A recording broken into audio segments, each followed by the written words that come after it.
pledge allegiance to the flag of the United States of America and to the republic for which it stands, one nation, under God, indivisible, with liberty and justice for all. Good evening, board. I first want to thank you guys for allowing the officer team. This year is our 2025-2026 Hagerman FFA officer team.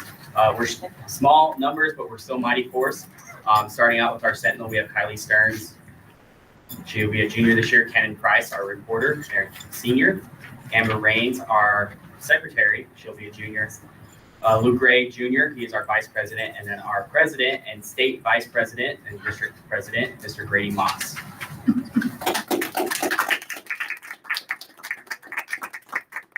you, guys. Thank you.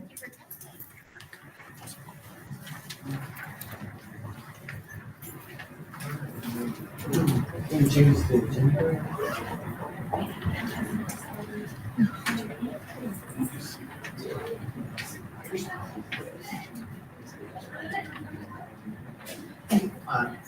Just okay. I move to approve the agenda. I hate that. In favor, say aye. Aye. Public comment.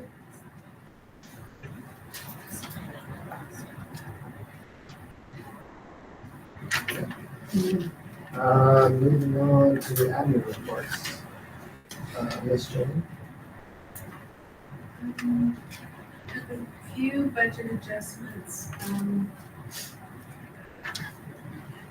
Initially, when the out of school time, I just kind of threw a budget in there. We're going to be doing some tutoring out of it, and also some after school stuff. So I'm moving some money there. The other one is just a repair line for our bus.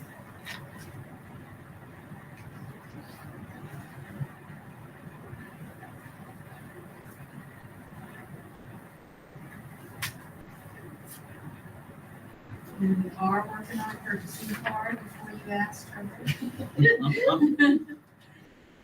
I sent the 2 years of our financial audits. I haven't heard back from them yet. So, but it's in the works. Maybe soon. Any questions? So the bus repaired? Not yet. Parts ordered, it's a compressor for AC, so I think it's usable for short distances. So it's a sweaty ride for the texture. It's too short, too long.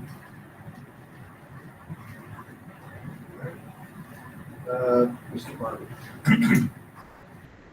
First week that school started, town had a disastrous water leak underneath the street between the elementary and the middle school.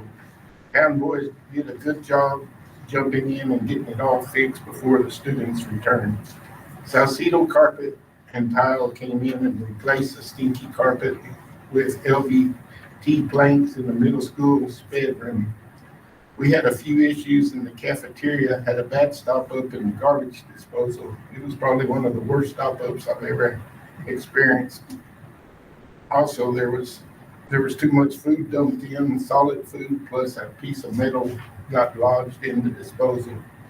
We finally got it unlodged and back to work, and we're probably gonna have to replace the disposal. Had a weak light sensor in the girls' bathroom. My electric vendor couldn't find me a replacement, so Doyce Hermanos are ordering one for me. In the meantime, we just installed a manual switch. 4K roofing should be here by next Monday and start our repair on the roof in the boys' locker room and the high school gym. Then we will be busy this week trying to get the football field ready for the game Friday night.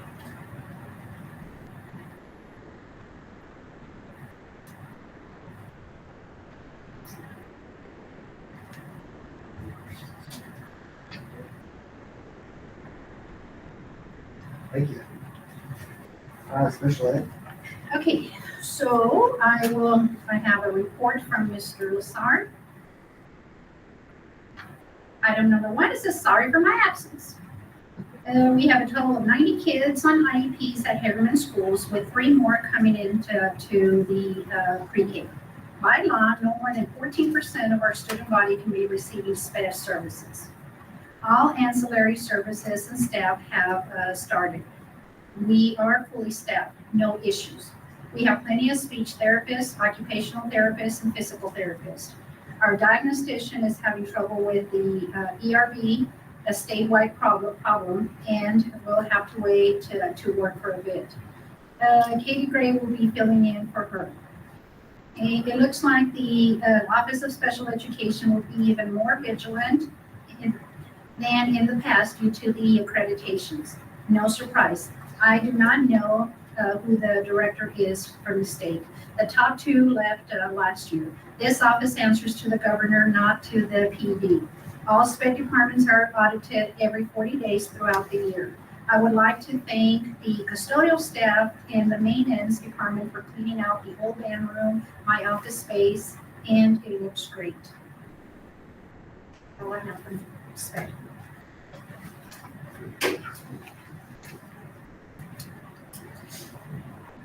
Any questions?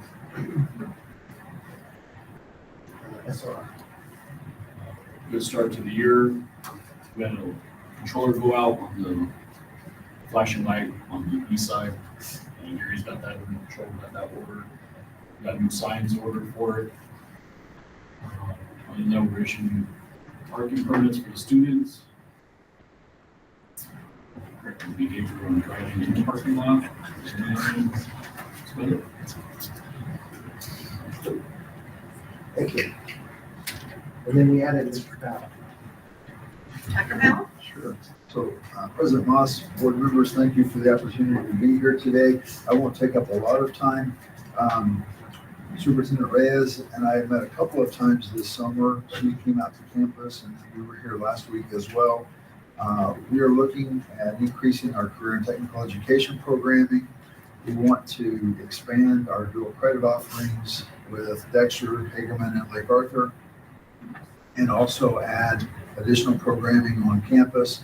I passed out some information regarding this effort. It's going to take a mill levy, and so this is a tax increase. We have dinners that are planned, and you're invited to come. And if you're available, please come to one of these.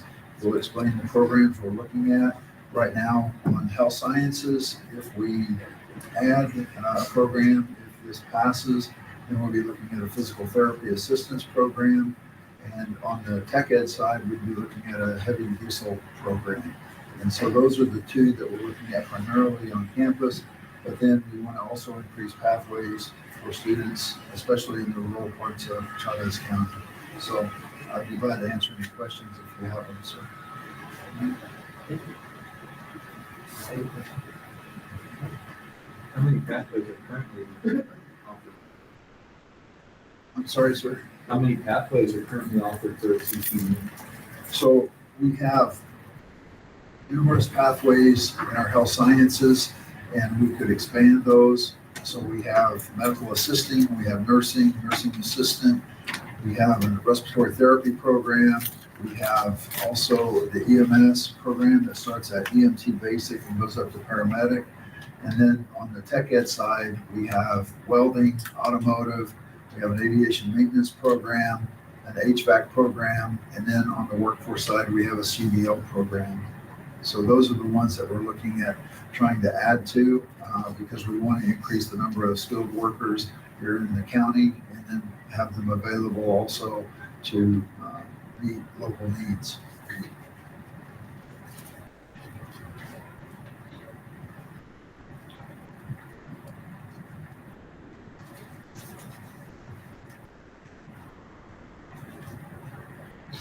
And if the mill levy doesn't pass, then none of these programs will be added? It would be very difficult to add additional programs without additional funding at this time for our campus. Yes, sir. I didn't know if there happened to be a priority, like your priority. So the way our mill levy works, we're countywide, and so the average that we plan and budget for is about 1.3 million each year from the mill levy. We're the lowest body in the county that gets a mill levy out of the school district, the city, the county. It's compared to those groups. And we know that that mill levy value is probably going to go down because of the loss of homes from October. And so I can't tell you today that, if this mill levy passes, we'd get 1.35 million next year, just because the county assessor is going to look at what the property values are across all the communities. We are hopeful that we'll get this passed and we'll be able to add those two programs and then increase the pathways, perhaps add transportation if needed to get students to and from campus. When I grew up, I was in Oklahoma, and students in the high schools, starting in 9th grade, could go to a VOTEC center, and they could be there half day. So they were at the school district half day, they were at the VOTEC program half day. And they could start that in the 9th grade. So like our aviation maintenance program is a 2-year program. Students come out, they're eligible to take the FAA licensing exam and become a certified airframe and power plant mechanic. I knew folks in 9th grade that were going half day to that EMT program back in Oklahoma City. And then at the end of the time, when they graduated high school, they also were able to go take that test. And then they were able to get jobs throughout the industry. So those are the kinds of opportunities that I'm thinking of when we talk about dual credit. We want to make sure that students have good pathways, especially in the rural schools, because I know that the opportunities here aren't the same as they are at Goddard High School and at Roswell, just because of scale and size. So we want to try to balance the field a little bit, if you will. And I think our location would be beneficial, especially for the county schools, because it's not as far as going to the middle of town.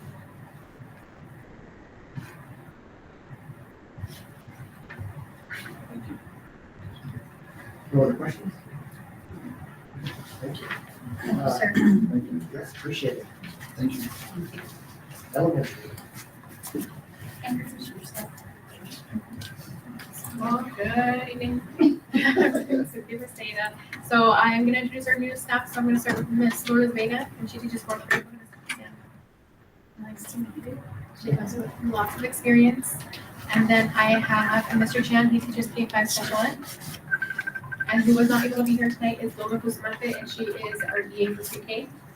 And then that's as far as our new staff. So I welcome them, and I'm glad they were able to come here and visit. They've been working really hard in the classrooms. As far as staffing, since I'm already on that subject, I've been very busy interviewing.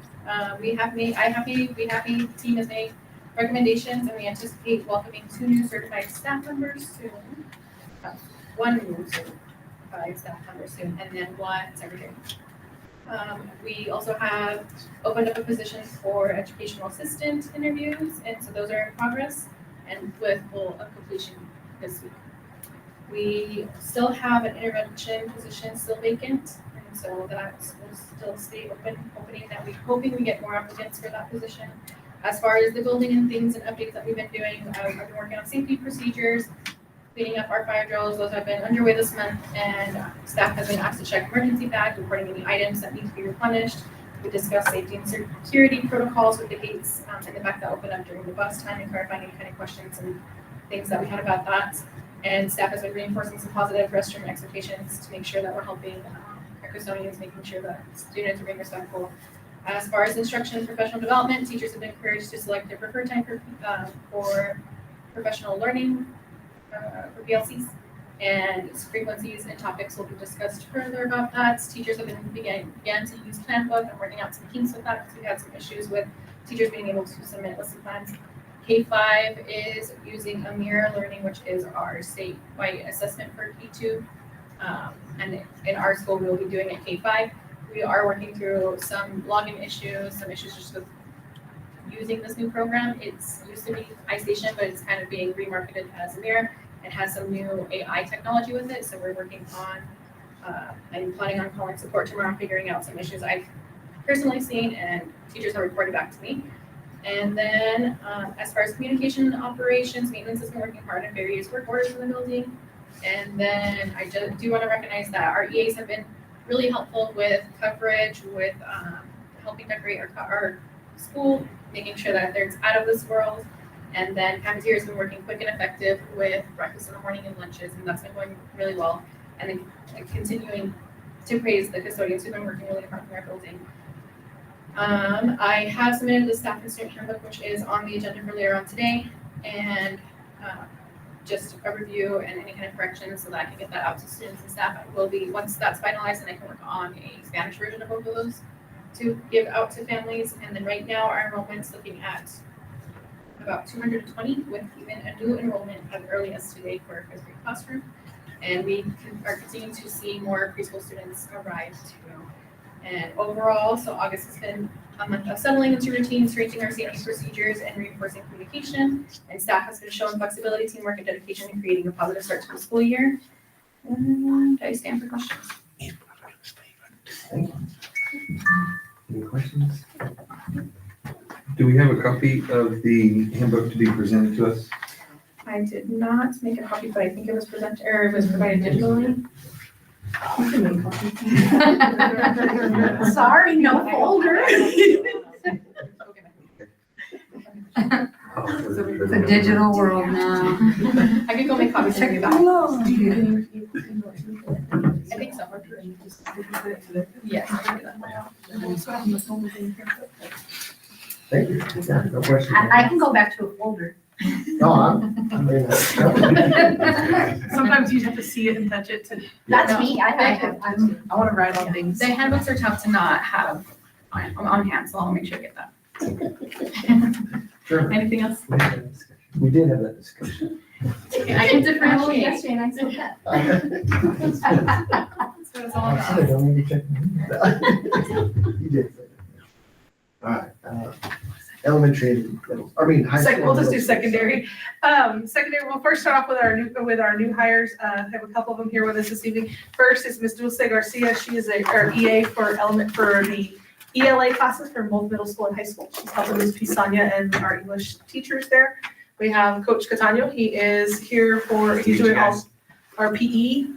He's leading the football charge, and he is also an assistant coach with esports. And then we have, and if you don't see him with us this evening, is Mr. Bailey. He is our high school math teacher, and he's going to coach basketball. So they are our new hires, and we're really glad to have them as part of our team. They're already making a huge difference in our school. Start off with enrollment. We have secondary enrollment as of today. There are 27 sixth graders, 32 seventh graders, and 25 eighth graders for a total of 84 at the middle school. In the high school, there's 9, words are hard. In ninth grade, there are 13 students. In 10th grade, there are 21, 11th grade, 26, and 12th grade, 27 for a total of 87 at the high school, which brings us to 171 for the secondary level. Some things that are going on as far as academics, we started our VRC, or the Valley Rural Collaborative, which is, we have 4 students every morning that go to Lake Arthur for participation in the new collaborative. They are taking classes in Educators Rising. While they're doing that, their 9 classmates are here doing a computer informations program. Unfortunately, due to a scheduling conflict in Lake Arthur, we don't have any Lake Arthur students coming to our campus, but we were ready for them if they would have been able to come. And maybe in the future, we'll get there. But the kids, from what I've talked to with the kids, are really enjoying and learning a lot, and having that opportunity seems to be really positive for them.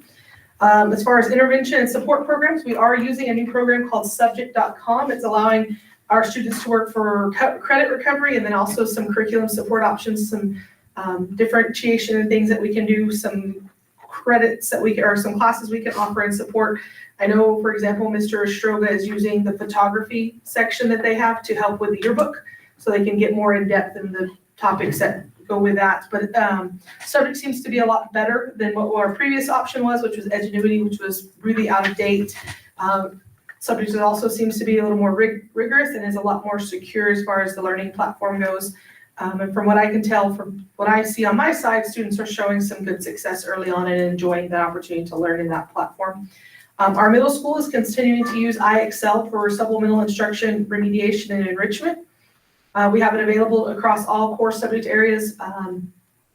Our special ed students in their academic support class are using it, but all of our classes, math, science, social studies, English language arts have access to it. We've started a new little challenge, and our first one will end tomorrow, which is a weekly leaderboard. And I can set parameters for it and then give the kids things like this week are just the most questions answered. And I'm gonna reward the top 5 kids every week that do, like, this week's was most questions answered, next week will be skills gained, and we can pick different things and allow a little competition, because some of our kids seem to really like that and respond well to that. For assessment and testing, we have received our test scores. We're looking over those and using that to plan for our 90-day plan and look at ways to improve some things for the coming year. Our first cycle of MAP testing will be given at the beginning of September, which is our short cycle assessment to gather our beginning of year data. FFA Esports Student Council all getting activities going for the year.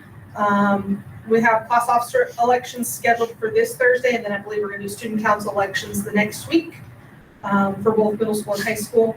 We had great attendance at open house on the 12th. I'm looking at some options to schedule some opportunities to work with parents quarterly, kind of get some of their insights and feedback and things as we work through the year, kind of targeting end of September for our first meeting.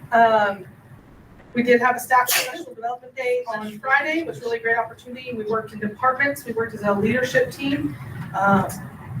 Everybody had a lot of specific tasks to do. I know social studies, science, and math worked really in their content and did some curriculum development and some things with their learning platforms and the coach.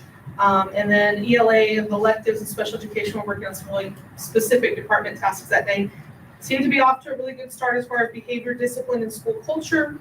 We've had very minimal issues with the new cell phone policy, which gave me a lot of nightmares before school started, but it's been so far so good.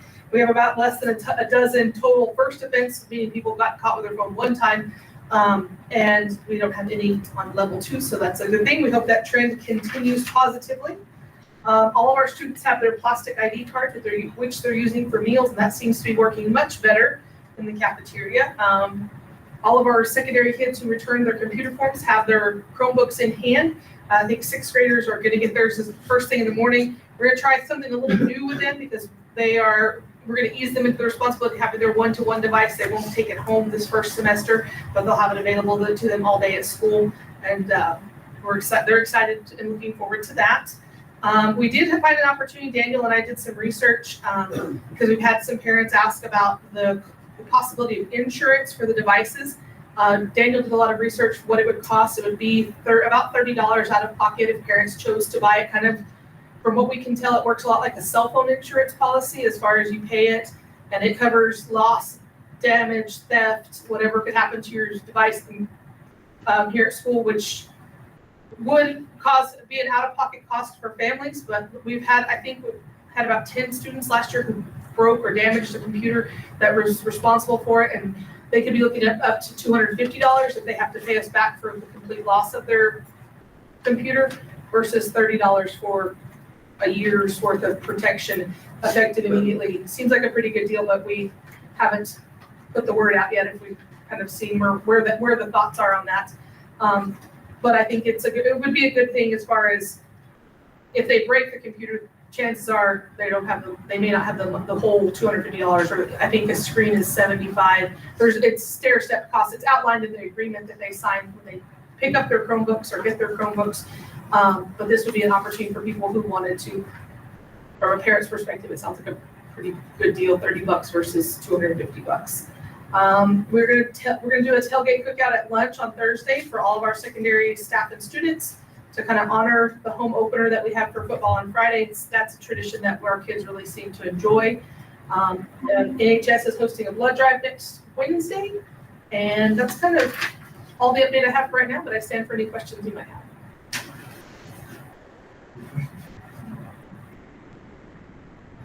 Thank you. Anybody else? Anybody else? Alan, Addition? do you have anything? Pretty much Next Gen Perkins is fully approved again. We received the approval in March. I don't know what happened. We got a new representative with the CTRB, but we received our official approval through him, I guess, today. We did increase in Perkins money from 14,000 to about 15,000, or 10,000 to 15,000 on our Perkins. And Next Gen stayed the same at 87,042, putting us about 102,000 in our CT programs to study. able to spend that way, support the FFA program, support BPA, support classroom materials, things like that. And so it's kind of where we're at. It's kicking off. It's gonna be a busy year. We're starting busy FFA, has something every day this week. Tomorrow night will be our first kind of back to school FFA meeting. A little cookout in my room, kind of going over some important things, and we have our first concession stand Friday. But that's time for questions. It's gonna be a good year. Looking forward to it.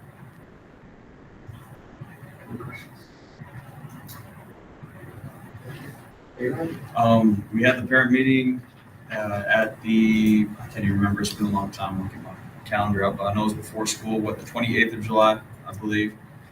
Showed the mandatory MMA video. It was actually last year's video. They barely got their new one out, I think last week, so I'm gonna post that on the athletic page on the Bobcat website.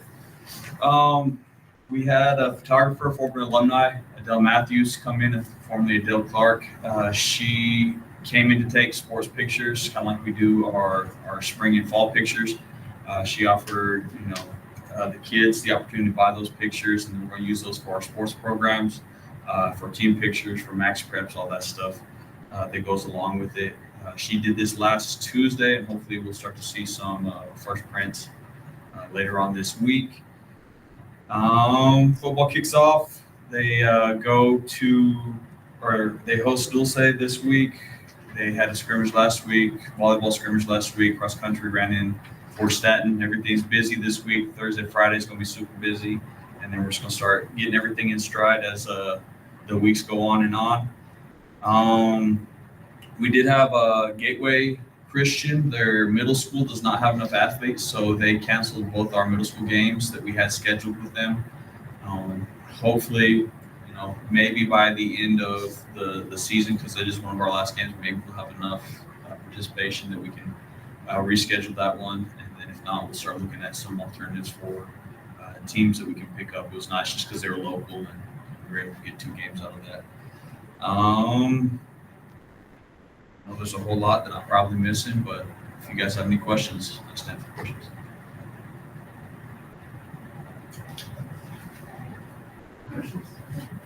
You got your show for changing? Got him, got you guys asked me to say we're ready to go. Yes. We're ready, guys. We're ready for Friday. It's gonna be fun. Sweet. Thank you. Oh, sorry. One thing I knew. Track. The track was supposed to be done at the end of July and then at the beginning of August. Due to weather delays in Oklahoma, they will start September 15th. They say it's going to take them about a week to get done.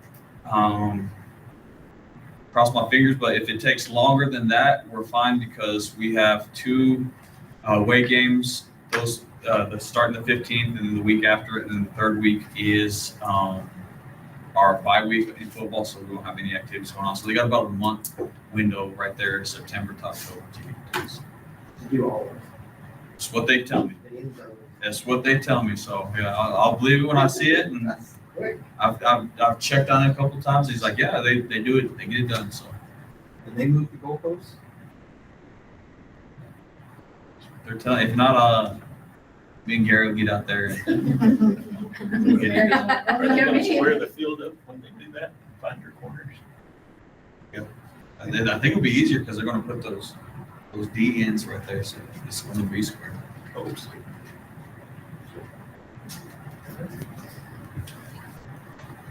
All right, next item is approval of the minutes from our board meeting July 14th and any investments and bills for the month of July. Make the motion. All those in favor say aye. Aye. All those opposed say no. Okay. First new item is budget adjustments. Any questions for Ms. Jones?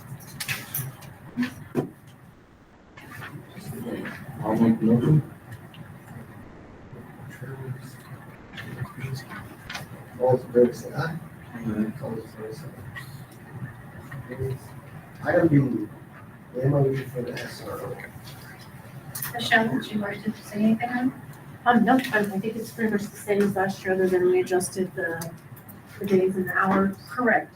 So, members of the board, I do have the copy of the SRO.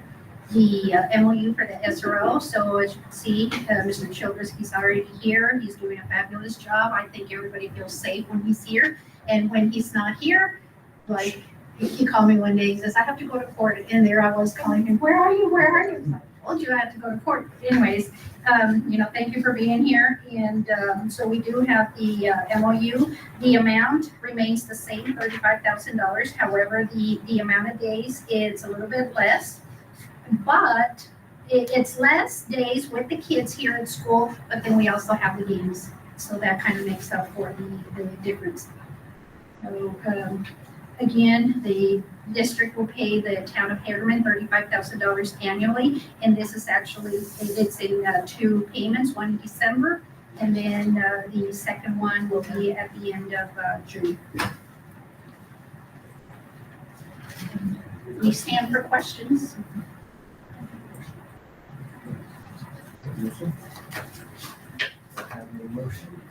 I will make a motion to.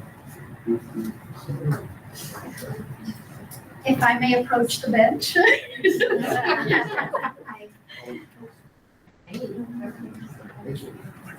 Oh, this one? This race? This race. There's 2. Okay, we can use that. Or is that one? It's the same. Thank you. That's the one I always signed. This is the one. Okay, I was just making sure you, we just need to give us our.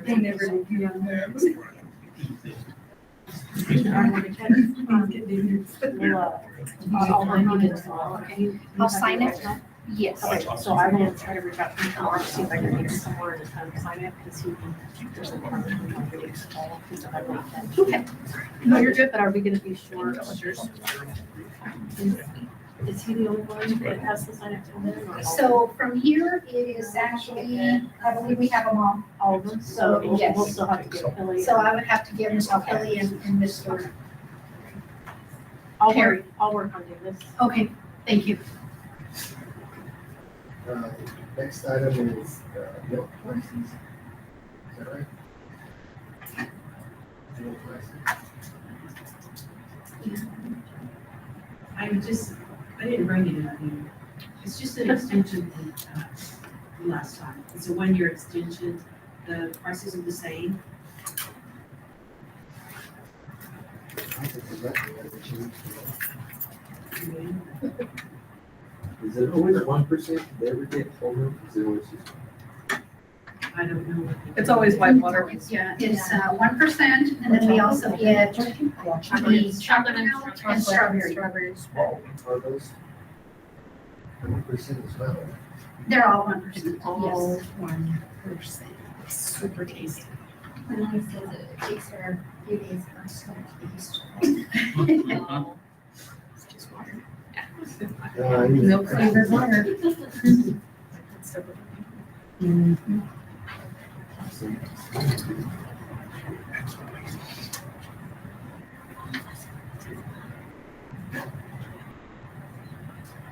Is there something with the 1% or you can't have whole milk or 2%? They don't allow the whole milk.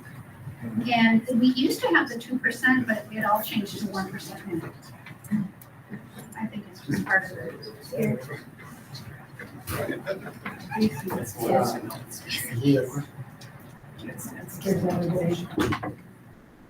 I'll make a motion.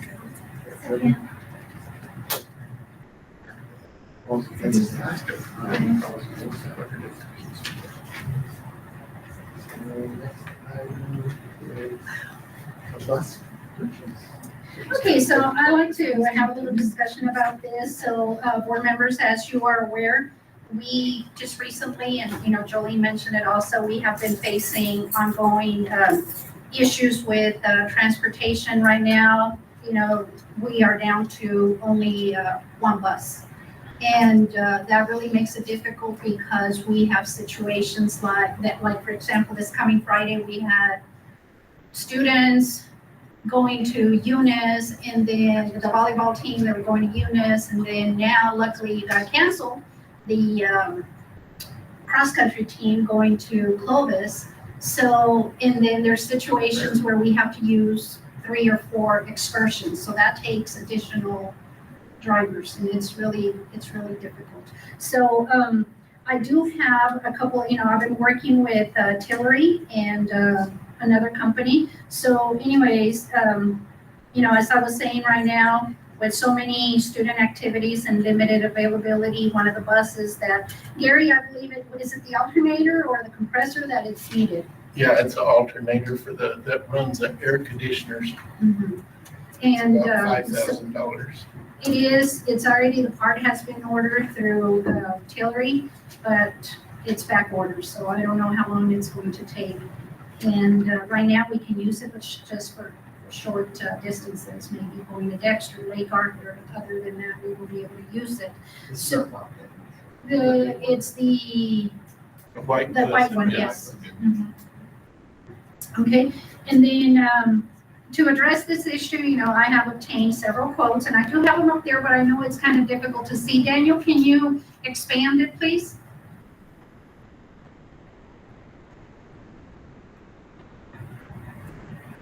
Okay, so this is the first quote that I have. This one is for a 14-passenger. It's a micro bus, and a lot of people know them as the special ed bus, which will be ideal for us. However, in talking to the company and then talking to Elba Hamill, she did say that the kids are humiliated once they arrive in one of those tiny special ed buses. I don't believe that.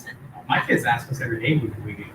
And to me, it's like, I think it would be ideal because sometimes we have FFA kids that there's only 12 kids that are traveling, and I think, that's perfectly fine. Sometimes we have, like the varsity team volleyball, there's only, 14 girls, so sometimes it's ideal. This one here cost us $96,695. However, of course, it will take time to get this to because they have to build them.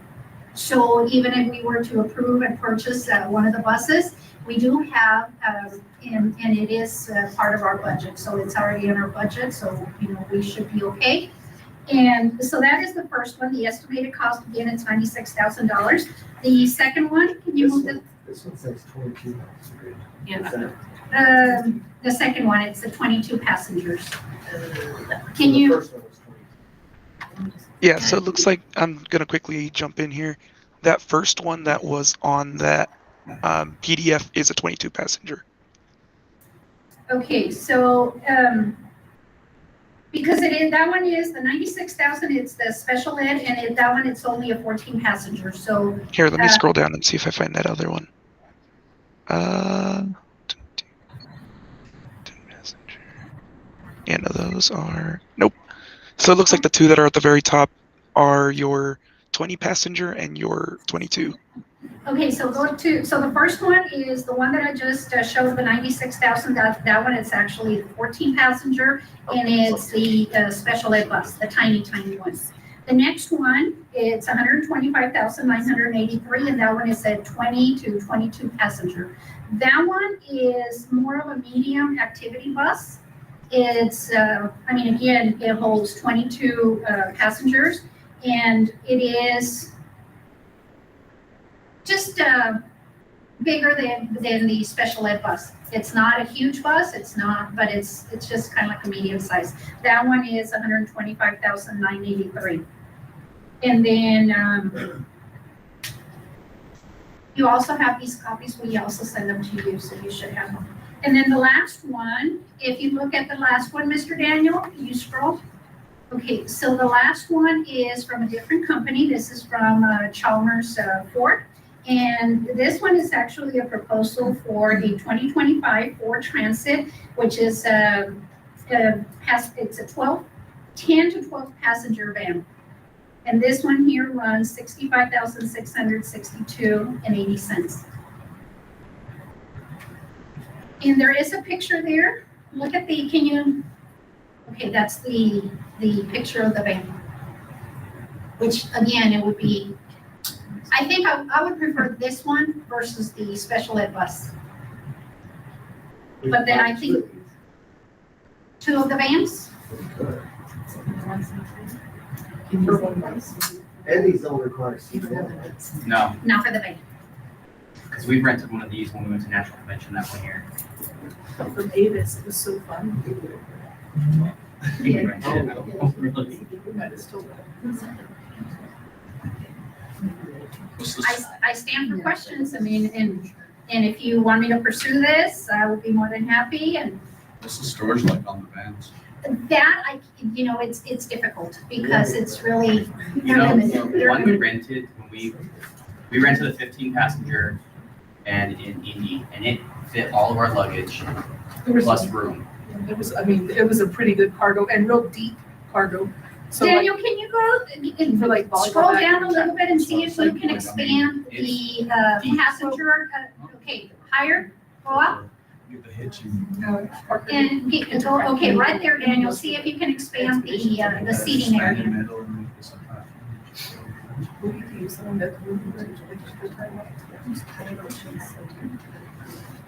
Do we have a little enclosed trailer? Little car? Oh, Little- We don't, Ag department does, yeah. you don't have one, Yeah, we have a cargo trailer. smaller. Not It's small, it's 14 small-ish. feet. They used to use it not a long time ago, a while ago, for football and stuff, and we've used it for FFA, like to go to state judging for luggage and for taking stuff with us. It needed some repair, did it not? I know we're due for tires on it. I was gonna pull it out at some point this year and we're trying to look at it and see. But I could, the law does not allow us to pull trailers with kids on trips like that. I'm supposed to have kids in the ag truck. So like Yeah. bus cruises? Yeah, PED, so like, I know, I guess I've never, No, you're right, PED does not allow us, for transportation activity drivers, we're not allowed to pull a trailer. With students in the car, Yeah, Even behind. even behind the ag truck. with students, however, we would have to take 2 vehicles, so it would be, for example, this one, and then somebody else driving the ag truck with the equipment, the same thing for football. So that's a possibility. But we have the funds to cover the 125. We have the funds, I Could you believe, buy 2 of these? we could. Does that affect the rule of you can't use the motor vehicle to take 2 people to the same place At the same time. at the same time? Does that rule still apply to this? So basically, the way it is, so let's say that Parker wants to take and he wants to be the driver. He cannot be the driver and monitor the kids at the same time. So it would have to be Parker monitoring the kids and Hanfield driving. So you will need 2 people.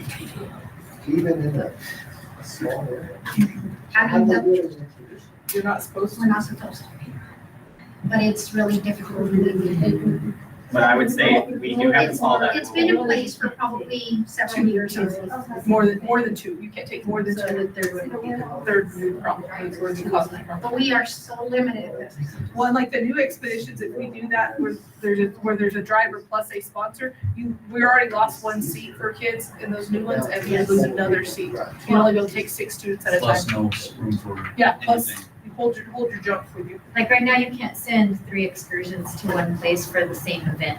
Unless But it's in a- if we have two of these, then you can, because you can send 2 of these. That would hold more people than the excursions. Well, and the little tiny buses aren't, there's a lot of schools that drive those to FFA stuff. Tatum, Melrose, Corona, The sped and buses. yeah, I don't think it's nice to call them sped buses, but You need a CDL. yeah, the hard part is, but I think, I know I'd be willing to get my CDL if we had a short bus like that. right. I don't want to be responsible for driving the big 40 footers. You may, thought, don't we not be able to driving is for city? no, not for an activity driver, regular activity driver. We'd have to go through the bus We certification. have You have to do your break. 4 activity drivers in here right now, so. I can say those passenger vans are easy to drive too. I like the van idea. You put a wrap on Yeah. Yeah. Bear Sprayers needs to put But I wrap on. mean, a lot of schools drive little small buses. I don't know, Yeah. nobody, I know we would be probably the first of the kind in New Mexico to drive a van other than NE, like public school. I didn't think vans were allowed. They are. Oh, they are. I know that we had one at the school that had like a sliding door. They made the school get rid of it because they said it was too dangerous with the sliding door. I guess it would pop open and kids roll out. Do these have sliding doors? I think it has the folding doors. Personally, I like the medium-sized bus, but, you know, because I think it will hold more kids. But I think our biggest struggle is drivers. It's always. And if you have Yes. these, I mean, you could separate this, you really have to take them both for the same thing. That's it, us.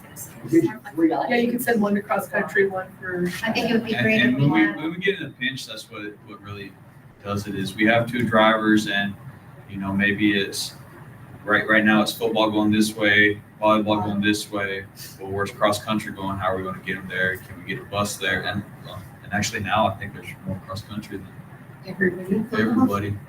So cross country take the big bus, We have about football would 29 take the kids, other bus, and 26. volleyball be stuck with you. Because I think there's 16 total girls.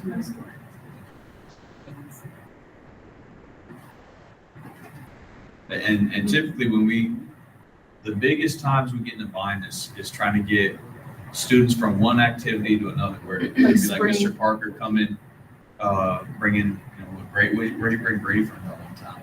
Home, I don't know home, but like. Safely. Like with Safe, purpose, safe. yeah. Oh, Like no. the beginning of A lot it. of times during judging season, That it. usually there's a contest like for talents or somewhere, we're trying to get home to get kids to a track meet here or meet somewhere up along the way. Or like last year, the middle schoolers were supposed to have that loving track meet Right. during state judging and we took a second Every trip 15 later. minutes I had to take the Yeah. kids. BPA came home, I had to come drop home kids on the early. side of the highway to meet football. Yeah, yes. Oh, that's not Sorry. bad. Okay, so this one here, it shouldn't be too bad. We can probably get those pretty soon, the van. The buses, it would be probably next year, maybe March, April, because they have to be built. And our excursions are still useful. Yes, but they're very small. Yeah, unfortunately, the expeditions, if they were the XLs, they would probably be perfect. But they're just the regular ones, so there's like, We look good when we roll up if it's like 4 people. yes, Take it out. they And unfold then themselves. The excursions, yeah, I mean, they are effective, but I don't like driving excursions.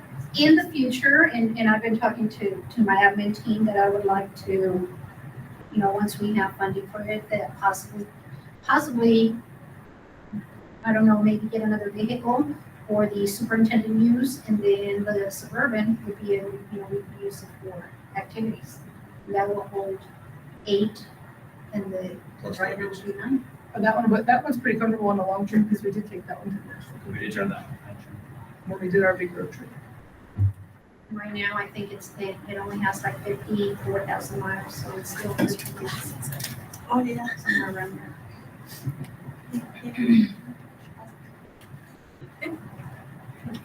It's either we need a right now fix or we need a year later fix.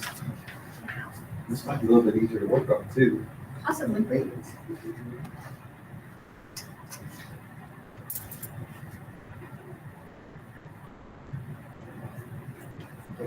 Surplus don't have air conditioning. You know what?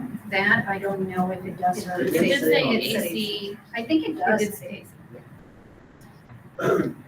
And reading.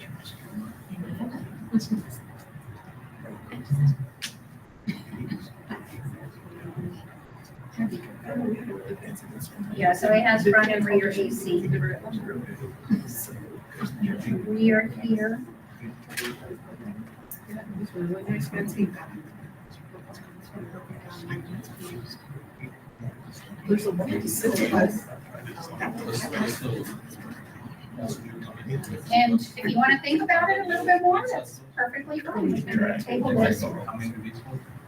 Is this an action item? It's a discussion and approval, but you don't have to approve it Little today, vans are 30 passengers. So we could take more 10 to people 12. two vans. depending on the than size we of could the with that one bus. Right. I just think so that tonight. So if we could take more people with 2 vans than we could with that one bus, right? Well, It'd be about the the same. same, About the same. 30 But you can and, take them different places. 30 and 22? You can take more. And you can have. Well, so the Well, van, it's anywhere 10 to 12 passengers, but it depends on the size of the kid, It's 9 students and a driver, so it'd be 10 people. 10 people Okay. for the van. So it'd be just under that. But And you you have to have have 2 easier people drive. in the van, one to drive, one to supervise the kid, so a kid is losing a seat to a kid.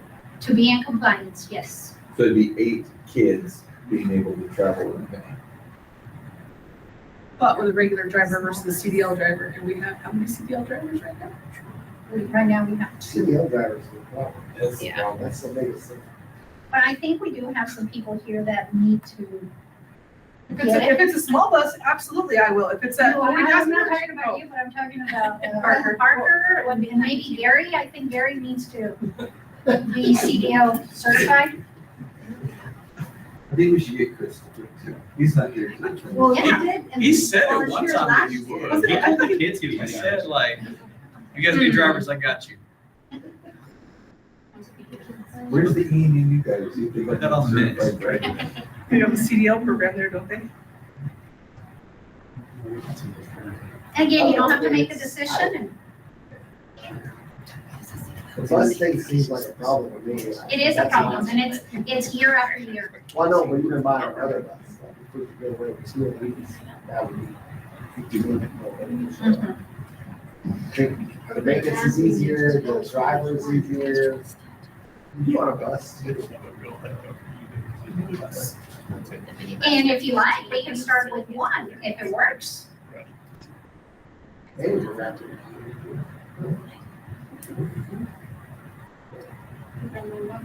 No, please don't. I know every school vehicle I know that has a logo on it has been broken into, vandalized across the state. I do not recommend it. What do you not recommend? Putting big bright logos on them, because every school I know that has Actually, that's, to be in compliance, we have to now. We could do a magnet. it. Or ghost lettering. So I put cartel on there and keep them away. I have no idea what we're talking about. the,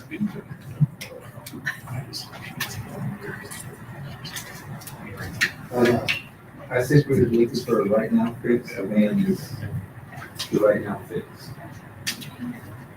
Otherwise, we're gonna wait for years. It will be probably March, April. We would have to order it now, and then it will be a month.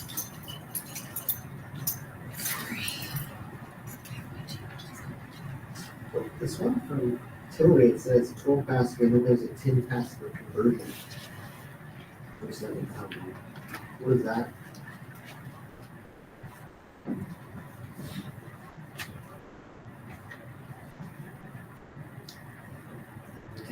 So again, the one that it's 96,000, that one is, it's not a 22 passenger because it is a small bus, and that one will. Or Chalmers, I'm sorry. Oh, for Chalmers? It's a bus, or not a bus, a van. It's the van, uh-huh. It says 12 passenger, then at the bottom it says 10 passenger. So the way he explained it, it all depends, you could have anywhere from 10 to, but see, if you look at the seating, that's only 10. But I think the back seat, you can probably fit a few more kids. It depends on the size. But then I guess they will, I don't know if it has like the seat belts. Oh, yeah, those are only 8, Mhm. or not 10 total in the front too, and then they put 2 more in it. And I might think- like quickly jump in here. I did see somewhere that these are 12 passenger vans, but they need to be modified to 10. 9 plus driver. I'm not sure if that's a ruling somewhere that needs to be followed or why it's needed to be done. But that is something that I did see, that they do need to be modified to 10. Yeah, that one, there's one proposal in here about converting it. I didn't see that. Or 306 Cambridge. It is right here. It does say that they do have to modify it permanently to comply with Public Law 1009/59.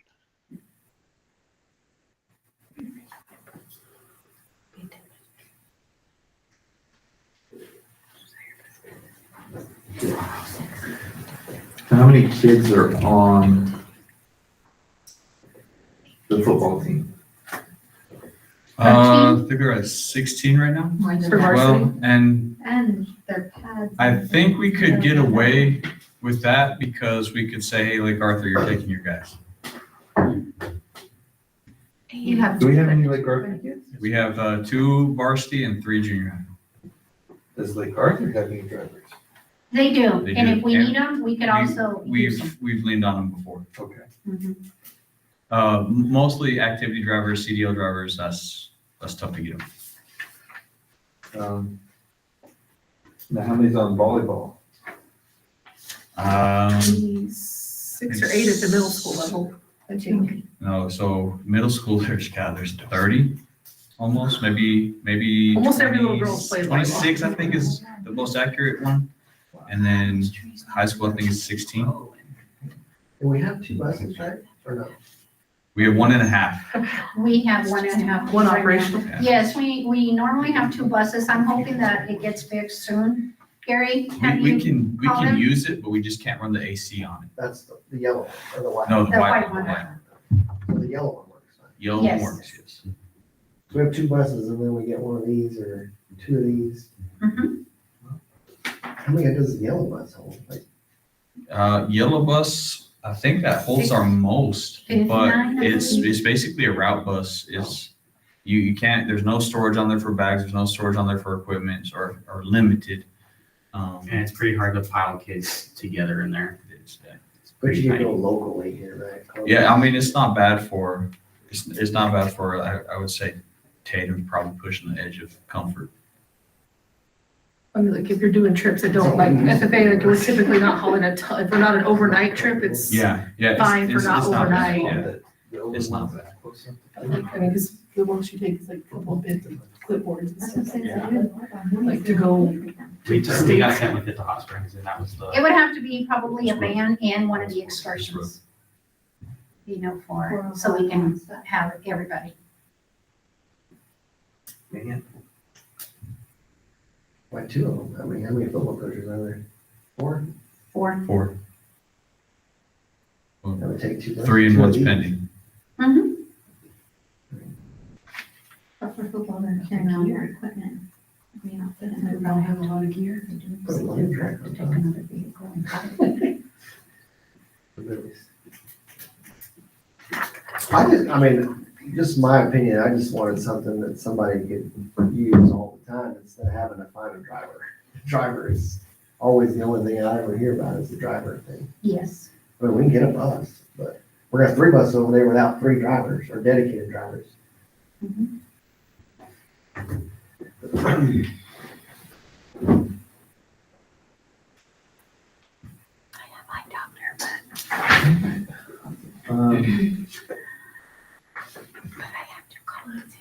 What would you like to see, Rob? I'm just thinking numbers. I'm just trying to crunch numbers because honestly, like FFA's kind of been buying because you are driving and you have to have somebody to monitor students. And then if I did it for basketball, it'd be fine. But then any other time, it's actually nice. So like if Parker were to go to drive to like a basketball game, then we don't have to count him. He's just driving, right? Or am I? Yeah. And then like for BPA, Tara doesn't drive herself with the kids. She always has somebody drive for her, so. I mean, it may make more sense. There might be ways that we can kind of maximize that, but I don't know. if we do buy the van, we can trade it or sell it off after a year if it doesn't work out. If it doesn't work out, I don't know if it's possible or not, but I assume we can. I can talk to the vendor, the representative. So probably be one of those deals like a fifth wheel or something like that, after you come in. There's not like everything, the minute that you take it out of the. Yeah. Service. And which bus didn't, all the buses were part of CDL or was there one that didn't? All the buses are. As long as they have an air brake, they're required to see. Now, let me ask you, and I asked, So that's what I got confused. I asked A-Rod this. So there is a company who is actually advertising, and they're having like a pilot program where small school districts can actually, it's kind of, what they want is for the small school districts to pilot an electric bus. We qualify for one, and they can deliver it as early as September if we decide to do that. The only thing is that, you know, they will provide the charging station, they will provide everything. They will, you know, bring the bus, they would have to talk to the first responders, to the drivers. And it's actually, those buses apparently, because they are small buses, it kind of looks like a special ed bus. But that one does not require CDL. Basically, it's kind of like a loaner for 6 weeks. But I'm just afraid that at the end of the session, they're gonna say, okay, you drove it, you know, you drove too many miles, now you have to pay this amount. According to them, it's absolutely no cost to the district. So I thought, okay, I even asked A-Rod, what do you think, A-Rod, should we try to pursue this? How far will they go? Well, according to what they said, it's 240, which I think that's a lot of miles without being charged. But I thought, if we don't get charged anything, then we don't have anything to lose. But just pilot it. Can we look at us? No, 240 miles without being charged. Oh. Without being, you know, without having to charge the batteries. But I think those buses, they do have a small one, and then they have a bigger one, and then the buses, I think they have like, I don't know, for those of you, Alan, do you know how many batteries they have? You don't know? About 50 AA's. I know they do have- My worries on it, just like depending where we go, like we go to Carrizozo in it, and I know they're not gonna have a charger there for it. Are they We have gonna a want us, shop. well, but are they gonna want us to plug into their electricity? I think if you had if you had an issue, they would. I'm sure they would. Now, the But electricity, it costs a lot of money to charge one, like a fuel. so yes, So so the school letting you charge is probably gonna be. And that's what they were saying, that it will be anywhere from $80 to $100 per month, you know, additional electricity. Where is there like a time of who is Now, the only thing is that it's only a 6-week period. So after the 6 weeks, they will come back, they will come to us, and they will take the bus. But I think, you know, it would help us for now. Try to sell it to you. Well, they will try to sell it. The only thing that I'm afraid that they will come back and say, well, you know what, you used it a little bit too much. You put 1,500 miles on it in 6 weeks, you'd like somebody. Do they come back for their plug-in equipment? They come back for. So they're gonna And then they take it, they deliver to another district. So basically what they want is districts to be able to pay, you know, to buy one.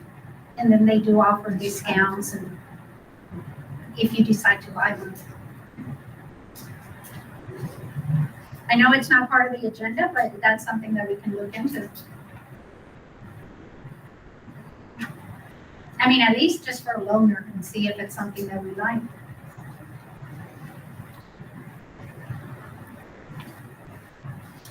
Who's our district? Who's that curious? Sports wise, for football, it is us, Gateway, Melrose, Tatum, Wardsburg, Mescalero, and Mesilla Valley. For volleyball, it's been standard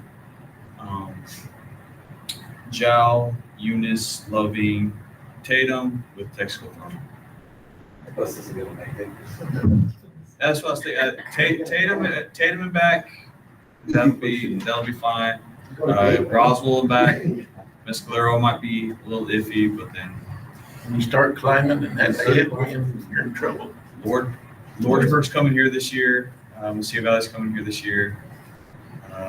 We have to go to Tatum. We have to go to Gateway. Volleyball is home and away for all those opponents. Same with basketball. Cross country, most of the races are local. The scary thing is when we get into district, trying to find a host that will do district. They want a central location, which benefits us. If they decide to go somewhere else, it could be Logan, it could be Kamalo, it could be Cliff, it could be traveling anywhere for district cross country. Like that. Bad. Spread of reaches there. I know that Lake Arthur, and I need to talk to Mrs. Figueria, and then I don't know if you guys know, but I know that Lake Arthur, I think they bought two buses, but my understanding is that the buses are actually just parked. Yeah. Do y'all know anything So I'm about them? texting my sister right now. Okay. I know That's when my I met- understanding, that they're parked. I don't think that they've, even been used, because I don't think they even have the charging stations. They used to be quite a bit at the beginning, but Yeah, they don't have charging stations. I know the charging stations are sitting in their hack shop there. My sister just said, get the charging stations before you get the buses. With the new school, we will be having a new, one of those charging stations. So we have to do everything new construction has to build those as part of their. Yes.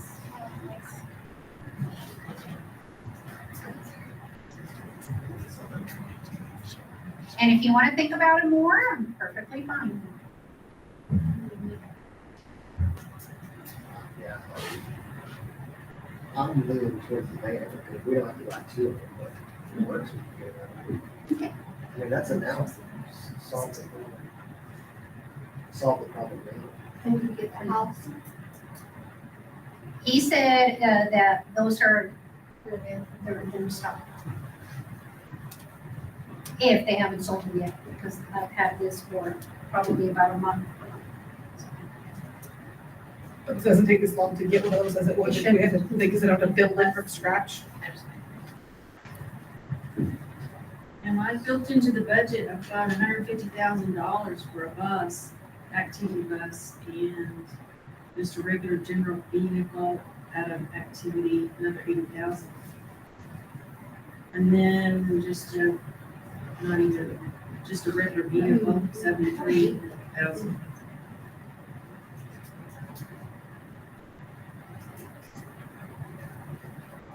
It said in this deal right here that converted from 12 to 10 is a public law. That's how they get to offer that.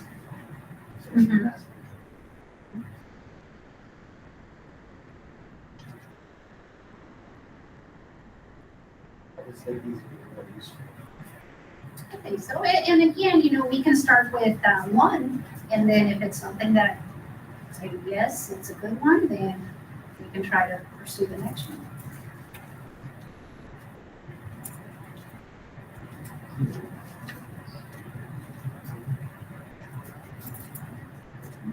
We're good with one.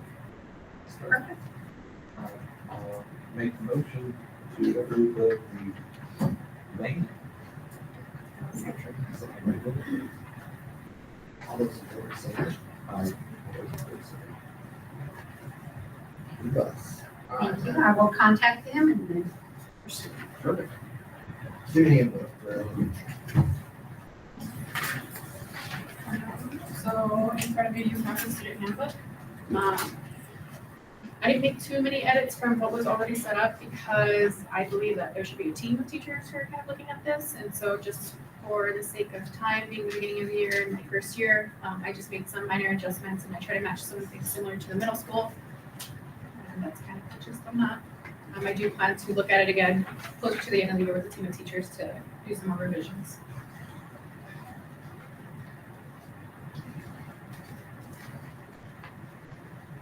So most of it is the same with the secondary, which includes the dress code, things like that. Is elementary still going at 3 o'clock or do they go longer? 4 o'clock. It says here 3.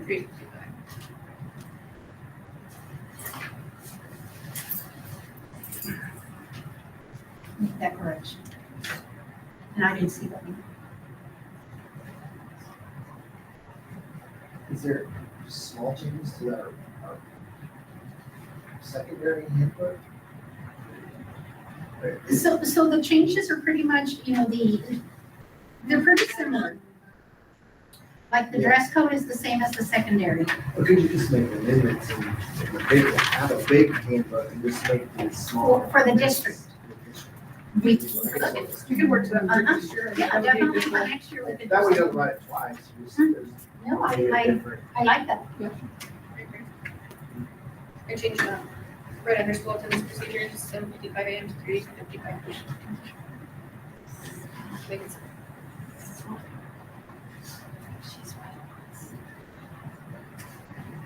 There's probably just a few things like playground rules. But you know what, it could be most of it, and then we can have like an addendum, like type stand or playground. That way you're not doing too long. No, I like the idea. And then ideally, we talked a lot about collaborating, having laws similar, just because once they move up, we don't want to change things up and that be a complex of families. That there's so many changes between. Well, school it's buildings. sometimes hard. We've had kids, like when the elementary dress code was different from middle school and high school, if you had kids in both buildings, well, they can wear this here, and why can't you wear it there, and that kind of stuff. It makes it more consistent. Especially once we get under one group. Yeah, when we go into one, it's gonna make a lot more sense. So if we have a draft one for the following year, then hopefully the next year.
Other questions?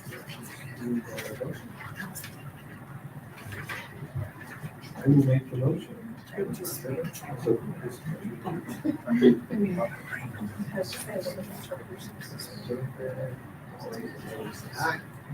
All those appears.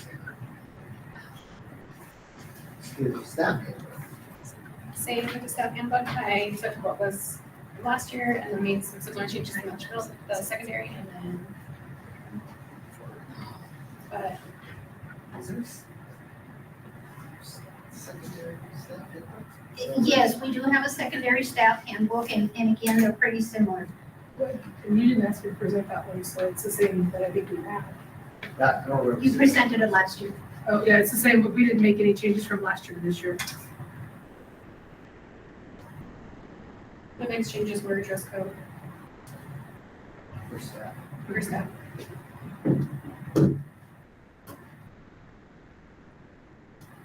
And it's always been part of the dress code, it's always been there, but this year what we are doing is the 3 days, it's professional attire, and then, the last day, the fourth day, then they can wear their jeans and their t-shirt.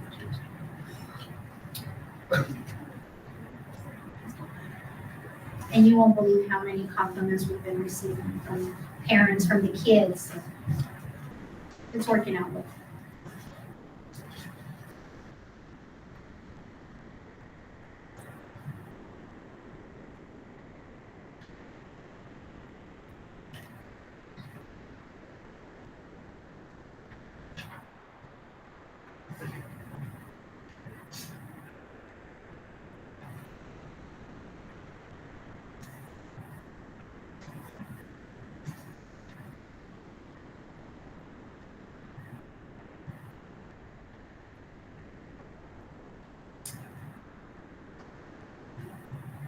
Some of the main changes too were really just changing like the previous principals' names to just the principal, or just making it more generic so that this way it doesn't need to be checked.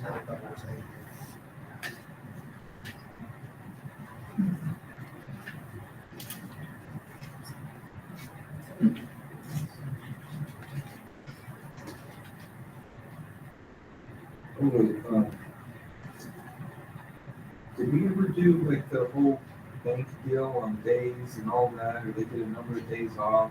Is that in this deal? We did that in June. You're talking about the 4 day? and how many days off they Like get. sick days and vacation, like, is all that in this? It should be there too, but it was also, we did one when, I think it was last month, when we amended but that was the sick leave policy. So it's still part of their contract, and it should say there that they get, and it's part of the NMSBA policies as well. So every staff member, they get 10 days. 2 of those days are personal, only 2. And then the rest of them are sick leave. And it's not in this handbook, but it was brought up the last LSEP meeting. Mhm. Every staff member was provided with a copy of that after the moment that work meeting. But I could add it on here, it's just a. So they get They get 10 days, 2 personal days 2 personal, and then 10. and then, so they get 10 total, 2 of the 10 are personal. So they don't have to tell us, they just need to make sure that they get approved prior to, they can't tell us, the day before the next day that they're taking a personal day. And so that has to be approved by the principal and by me. And then if they need additional, and that's part of the new policy, if they need additional days, which are personal days, then those, they can take them, but it will be without pay. Now, if they're sick, and they can use sick leave.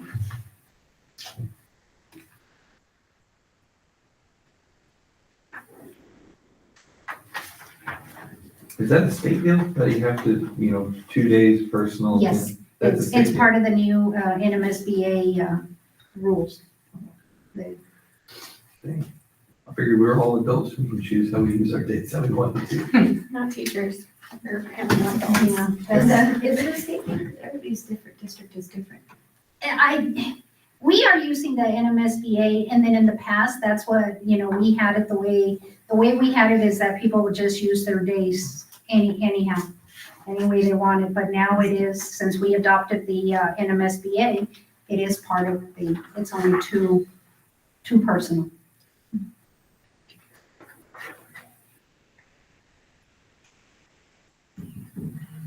A sick day that has to have a doctor's note or something? or- No, After 3 consecutive.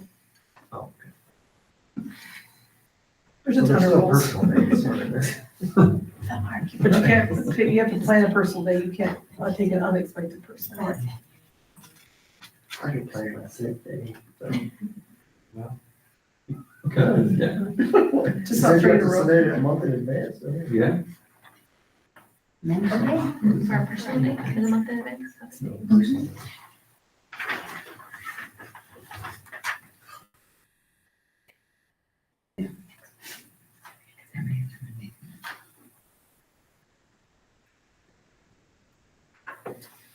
Does that need to be in the, have the number of days, how it works, like the number of days, do you think that should be in this?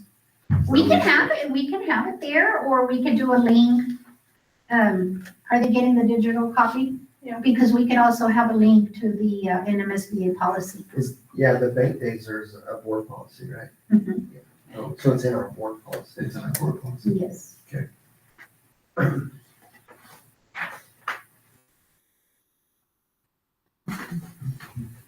This just outlines how you submit.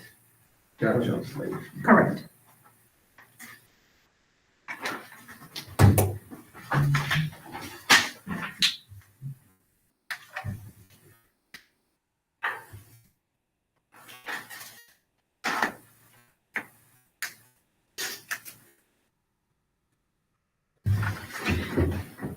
Is this an action item too? Yeah.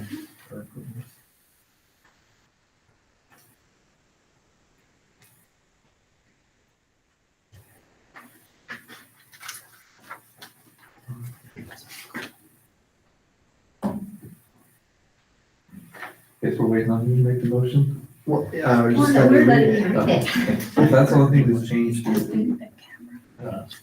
Dress code.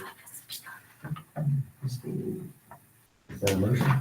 I will make the motion. Made by Trevor. Second by Jennifer. All those in favor say aye. Aye. Opposed, say nay. Next item is out-of-state travel to New Orleans. Yes, okay, so I'm gonna approach, this time I did, we're gonna. So here's a copy of the proposal. And. So, this is, so this is for Plain Talk About Literacy and Learning Conference, that's gonna be in New Orleans, Louisiana. This is around structural literacy, so this professional development focuses on structural literacy, providing educators with access to the latest evidence-based reading, research, and strategies for students of all ages and grade levels. And this would come out of our structural literacy budget. I had the privilege to attend this before, and there are so many different resources for teachers. And so I have 2 teachers here who are on the list to go if this is approved, and so they have some things to talk about. We, just looking over it, we know how important it is to stay on top of all of the new things, the new strategies that are coming out. All of the speakers that are at Plain Talk Reading are like the top of their field. And so we felt like we would really get a lot out of it. They have lectures on dyslexia, which we've taken, Ms. Rodriguez and myself have taken classes to try to learn strategies, and we end up learning more about what dyslexia is and how the brain works. And so we're hoping that going to this, we would learn strategies about how to teach in the classroom, because now they're saying that 1 in every 5 students has dyslexia. And so we feel like through all grades, it's important that teachers have strategies to teach with that. There's also, sorry, I get nervous and then my brain stops working. There's also lectures on phonics and spelling and reading, just all of the things that we. Just piggybacking off of what she said, I feel like myself, I love learning. I don't feel like I'm always like perfect at what I do. There's always room to grow. And the last few years we've adopted the science of reading at the elementary, and really hit hard into phonics, and we've started some new programs. And even as a 3rd grade teacher, I noticed big improvements in my kids. I've been focusing on phonics. And so this year at the Plain Talk, they are really focusing on the science of reading. And I just think that going and being able to choose different, breakout sessions that I could use in my classroom, and then also we're going to bring back what we've taken and do trainings for our teachers that are here. I wish we could all go, but so I'm looking forward to going and learning and bringing back kind of what I feel like I could use, and also to share with some of the teachers things that they might be looking for. I kind of want to ask them too, like things they wanted better in their classroom, and maybe go to some breakout sessions for them, like what can I bring back for you? And so I'm looking forward to that as well. And just to wrap it all up, there are a lot of different resources that they hand out at these conventions, and so it's a lot of things that we can bring back to teachers, and the expectation is that the teachers who are going are going to come back with professional developments for our teachers, so that this way it's not just a resource that's limited to these for the teachers, and so it's something that we can come back for all. Any standard questions?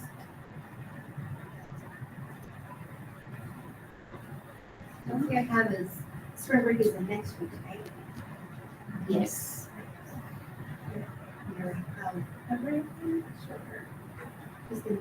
Well, we haven't done coverage because we have to get approval first, but we would get subs as what the requisitions would go in after approval, and we would get subs for that. There is a contingency plan if there isn't sub coverage. Our kindergarten classes are small enough to be able to combine some classes for that time being, and it would only be for 3 days because there's also that Friday.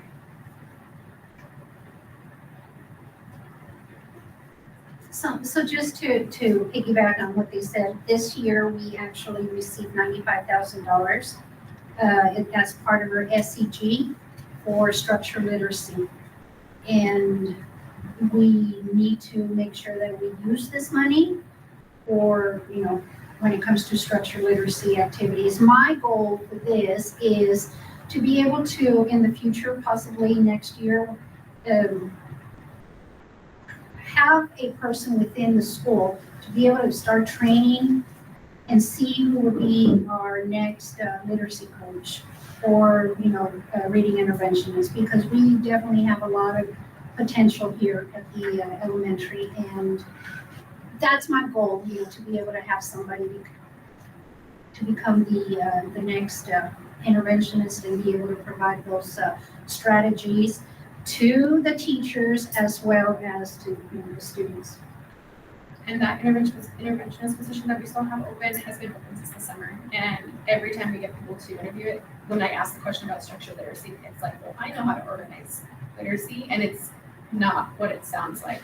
And so it's been really difficult, which is why that position has been open, and that's why we even opened it up as a math interventionist position, because we're struggling to find quality teachers who understand what the science of reading is and what structured literacy is.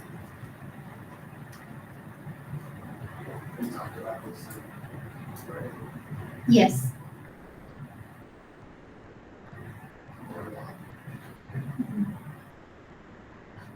I totally understand that it will be a very costly trip, but I think we can definitely benefit from this. Now, when I did my budget for Title I went ahead and put this specific program, and you weren't even here yet, for Title I. And I actually, I submitted it to the state, $15,000 for a conference.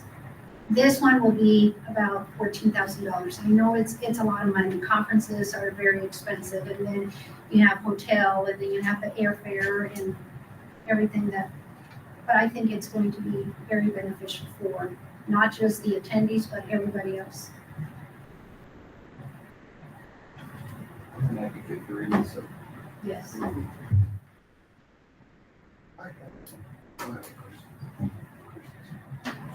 I like to go too, but they will take me. There's no budget for me. We can take our new bus, maybe. You can take the van. I bet we'll fit in the van. No, I would rather have Tori go than Me me. too, me too. I approve, state travel for these teachers. Moved by Trevor.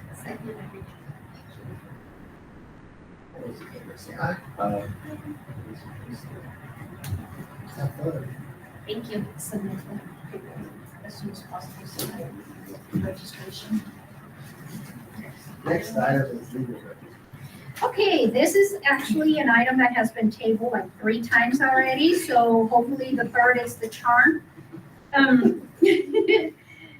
So again, in the past, historically we have used Cuddy and McCarthy for the general legal services, and also for the bond-related legal counsel, which I think we need to continue using them for the bond legal counsel. And I contacted, as your request, I contacted 2 other companies, and actually I contacted 3, but only 2 of them responded. So these were actually emailed to you. So I have a proposal from Ortiz and Zamora attorneys at law, and pretty much their fees are the same as Cuddy and McCarthy. Cuddy and McCarthy, I called them today and I asked them for another proposal as well to see what their fees are. I mean, we've just been doing a blanket for so many years, and our attorney, his name is Carlos. I don't have the last name. And then there's a lady it's either Carlos Ortiz, I believe, or I can't remember. And then Heather Boone. So they will be the ones, if we decide to stay with Cuddy and McCarthy, they will be the ones representing Hagerman. And their fees are pretty much similar to Laura Castillo's, which are like $230 per hour. Then I also have another one, and it's from Ortiz and Zamora. This one here is actually the cheaper of the 3. This one is $215 an hour. And then there's Tony Ortiz at $215, Gino Zamora, it's $215. And then they have another senior associate attorney, $215 an hour. They have associate attorneys, $195 an hour. And then, paralegals are $90 per hour billed at 0.hour increments. So, I mean, believe me, the cost and for any attorney, they actually add up. And then the other one that I have is the one that Laura Castile sent me from Castile Law. And this one, again, it's pretty much the same. And you do have these, I sent you all of these, or Jolene sent you copies of these. So again, Laura Castile, it's pretty much the same as Ortiz and Zamora. So I know currently we are represented. So again, okay, here's Laura. There's only her and her associate attorney. So the attorney rates are $230 and the associate rates $195 per hour. Paralegal, $95 per hour. And then she also has special education rates, $250 per hour. Now, I know that Laura is pretty familiar with our cases. However, I mean, I don't know what you have the documentation which was sent to you, and whatever you decide, if you want to continue, we can continue with Cuddy or try somebody else.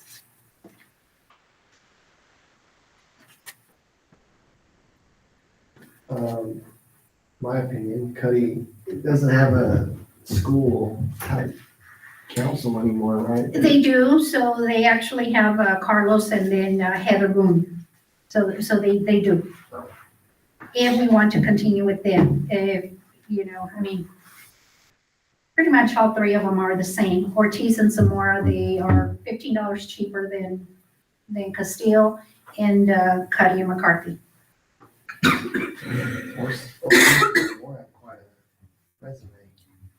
They do, yes. Very, very good.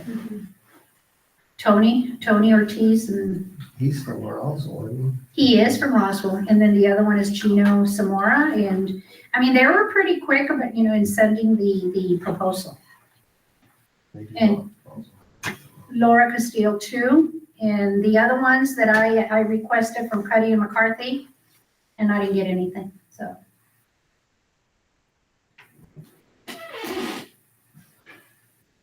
I like Laura too. I mean, she was just to the point. But she'll have no support in her group. Yeah, I think that's why she's. What she's trying to build. She had 3 references: Clovis, Raton, and Bloomfield. Mm-hmm. Correct. I mean, the only thing with her is that she knows. Or pending. Listen, this. Oh, you said it again. Okay. Mm-hmm.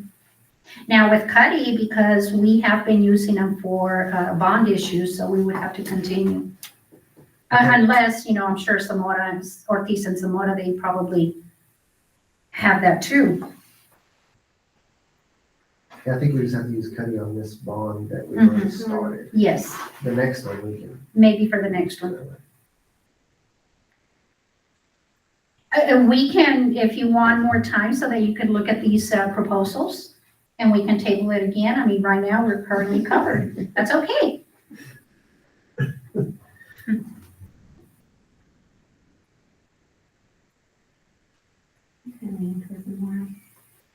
Zamora? Yeah. Yeah, I like that Zamora? too. Tony Ortiz? I just know them from the conferences. Mm-hmm. They're the outgoingest, most. Always has the cowboy jokes or whatever. I also contacted Elena Walsh Gallegos, but they're mostly sped.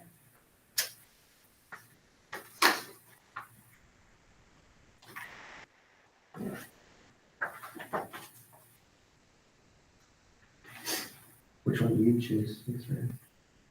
What did you like? I would like to have Ortiz and Zamora. And then just our pending cases will still be with. They would probably have to change her. They would have to. Yeah, because Laura's not doing any of our opinion now. Correct. Everything right now is with Cuddy. Correct.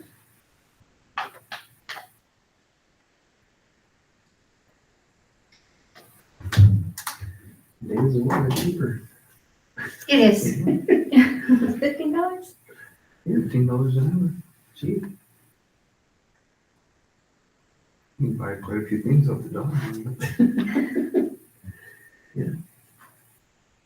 And this year, actually, we have less. I mean, we usually do a blanket and we just submitted another blanket, but I mean, it hasn't been sent to them yet, just the requisition. And I think it was like, I can't remember if it was like $7,000, but we didn't even pay that last year. It was much, much less. It doubled though, prior years. Correct. Yes, that's true.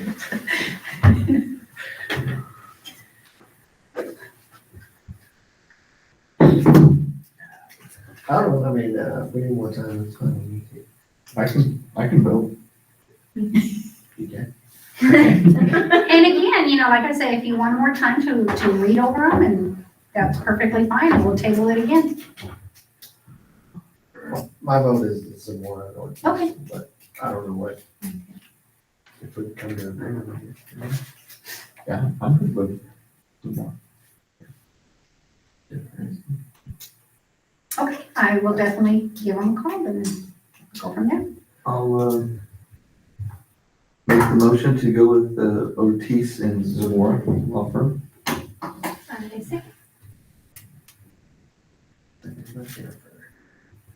All those in favor say aye. Aye. All those opposed say nay. Hopefully everything is good and we don't have to use them. Knock on wood. Yeah. Item I, pre-K transportation credit. Okay, so yes, so the New Mexico Pre-K program, has awarded Hagerman schools with a grant. It's a small grant, just an amendment. Actually, it's $12,000 so that we can provide transportation for the 4Y kids, for the 4-year-olds. The Hamels have actually, and we already provide transportation for these kiddos. This is for the 4-year-old program. However, the Hamels don't receive any funding for this. So they just do it, just to help out. Because for some reasons, so I don't know what happened in the past, that our application was that we did not need any transportation for the 4-year-olds. So we opted to not get transportation. However, the Hamels, they still have anywhere from 6 to 8 kids. So what I did is I did a proposal and I did contacted the ECDC. So they grant us $12,000 so that we can use this. It's $12,000 for the next 3 years. $12,000 this year, $12,000 next year, and then anything that it's not used. So basically, these numbers will go into our SIS, and if we don't use these funds, then they go back to pre-K. But more likely, we will be using them. So, it's just we need board approval for acceptance of the $12,000 New Mexico grant. It's a transportation grant. It says on here, what's this $1.6 million? So actually, that's what we receive on this one here. So that's what we receive for a total of, so we have 2 pre-K programs. One is the 4Y, and then that one we can have a total of 20 slots in there. And then we have another one, which is a mix of full day pre-K this is a 3Y and 4Y, and that one, we have 16 kids. If you look at the next page, and it's actually,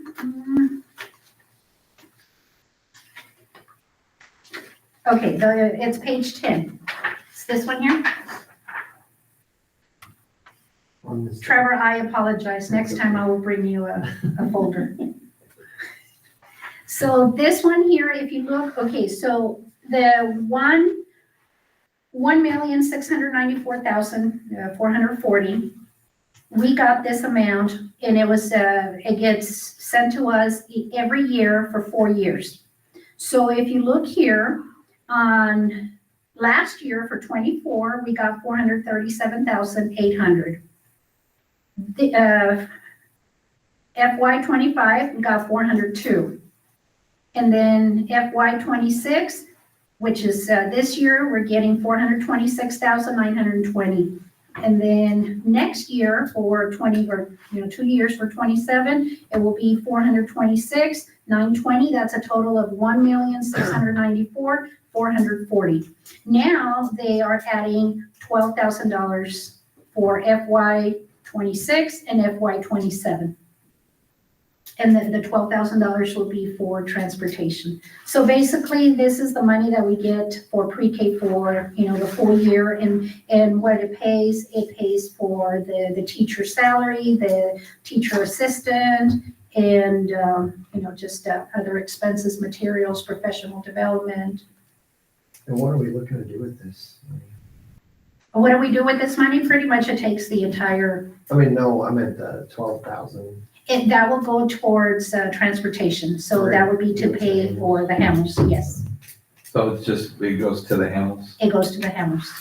where they've been doing it for. They've been doing it for free. For free? They've been doing it for free. They still have. They're not going to take the whole amount. So basically now we have to make sure that those kids are registered, which they were registered, as receiving busing. However, the Hamels were not getting the transportation. They weren't getting any money for these kids. So now we can. They will be able to claim the pre-K kids.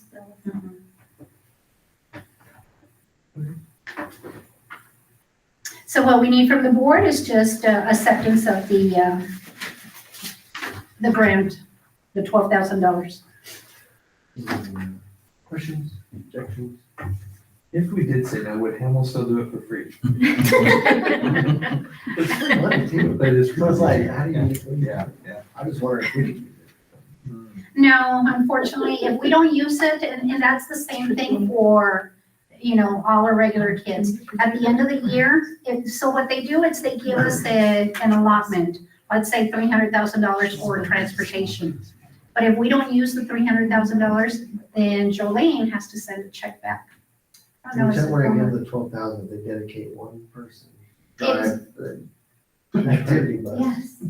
Whenever. We need them. A good idea. We won't pay the driver, we want the dedication. Okay. Pretty sure it's illegal. It's in the fine print. It's in the fine print. All right. Let's do some more activities. Yeah. I will approve the grant. Make the motion to approve. All those in favor say aye. Aye. All those opposed say nay. All right, superintendent report. Okay, so I'm gonna try to be brief. I know everybody's tired. A-Rod, I'm gonna actually let you do this one here. Can you talk a little bit about the Boys and Girls Club? Yeah, and Tori can jump in and help me. So one thing that we wanted to do, that we want to get started, was the Boys and Girls Club, bring it back here to Hagerman, and have them open up the community center, especially on like Fridays whenever we aren't in school, or even maybe another, if it's not a holiday, another day that we don't have school. Just as a place to go for the kids, if they do need a place to go, or if the parents, need a place for their kids to go so they can go to work, whatever it might be, or whatever need it might fit. And then even after school, on some days, the kids could go there, and they have a lot of things, a lot of activities, a lot of programs for them to do. The guy that came, Rick, came at open house, and he was at the council meeting a few weeks ago, or a week ago. Jesus, for a long time, or been a short time.